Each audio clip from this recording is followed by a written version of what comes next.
പുതുക്കാട് ഉഴിഞ്ഞാൽ പാടം പാലത്തിന് സമീപം വഴിയരികിൽ ലോട്ടറി വിൽപ്പന നടത്തുന്ന അംഗപരിമിതയായ യുവതിയെ ചുറ്റിക കൊണ്ട് തലയ്ക്കടിച്ച് പരിക്കേൽപ്പിച്ചു. ചാലക്കുടി മേലൂർ നമ്പ്യാർ വീട്ടിൽ 32 വയസ്സുള്ള അമ്പിളിക്കാണ് പരിക്കേറ്റത്. ശനിയാഴ്ച ഉച്ചയോടെയാണ് സംഭവം. പുതുക്കാട് ലോഡ്ജ് നടത്തുന്ന സ്ത്രീയാണ് ഇവരെ ആക്രമിച്ചത്.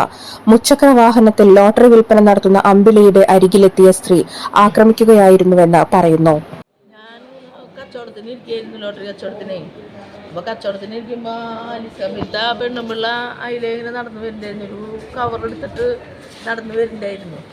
നടന്നു വരുമ്പോൾ എന്നോട് പറഞ്ഞു, എന്നോട് മിണ്ടാറൊന്നുമില്ല. ഞാൻ ആളോടും മിണ്ടാറില്ല, ആളോടും സംസാരിക്കാറൊന്നുമില്ല, മിണ്ടാറും കൂടി ഇല്ല ആളോട്. അപ്പോൾ ആൾ വന്നിട്ട് എന്നോട് ചോദിച്ചു, എനിക്ക് ഒരു സമ്മാനം കൊണ്ടുണ്ടെന്ന് പറഞ്ഞിട്ട് ചിരിച്ചിട്ടാണ് വന്ന ആൾ. അപ്പോൾ ഞാൻ എന്തിട്ട് ചോദിച്ചു കഴിഞ്ഞപ്പോൾ ആദ്യം തന്നെ കുറേ ചളി എടുത്ത് മുഖത്ത് തേച്ചു. എൻ്റെ ചളി എടുത്ത് തേച്ച് കഴിഞ്ഞിട്ട് കുറേ അടി അടിച്ചു. ചെകിടുത്ത് അടിച്ചു കഴിഞ്ഞിട്ട് നോക്കിയപ്പോൾ ആളുടെ കയ്യിൽ ചിറ്റിക ഇരിക്കണ്ടായിരുന്നു, സാധാ അണി അടിക്കുന്ന ചിറ്റിക. ആ ചിറ്റി കൊണ്ട് ഒറ്റ അടി അടിച്ച വഴിക്ക് ഇങ്ങനെ പിടിച്ചു കഴിഞ്ഞിട്ട് നോക്കിയപ്പോൾ അപ്പുറത്ത് ഫ്രൂട്ട്സ് കടയും ലോട്ടറി കടയൊക്കെ ആൾ തല്ലി തവിട് പൊടിയാക്കിയിട്ട് ബജ്ജിക്കടയുണ്ട്. അതുമ്പോൾ കുറേ തല്ലിയപ്പോൾ അത് ഒന്നും പറ്റില്ല. പക്ഷെ എൻ്റെ വണ്ടി 3 വീലറാണ്, അത് തല്ലി ഒരുവിധം നശിപ്പിച്ചിട്ടു. മുഖത്ത് ചെളി വാരിത്തേച്ച ശേഷം അടിക്കുകയും കയ്യിൽ കരുതിയ ചുറ്റിക കൊണ്ട് തലയ്ക്ക് അടിക്കുകയുമായിരുന്നു.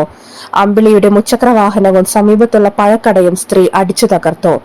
ആക്രമണം കണ്ട നാട്ടുകാർ ഓടിയെത്തിയാണ് അമ്പിളിയെ രക്ഷപ്പെടുത്തിയത്.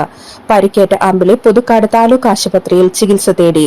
സംഭവത്തിൽ പുതുക്കാട് പോലീസ് അന്വേഷണം ആരംഭിച്ചു. ആക്രമിച്ച സ്ത്രീക്ക് മാനസികാസ്വാസ്ഥ്യമുള്ളതായി പോലീസ് പറഞ്ഞു.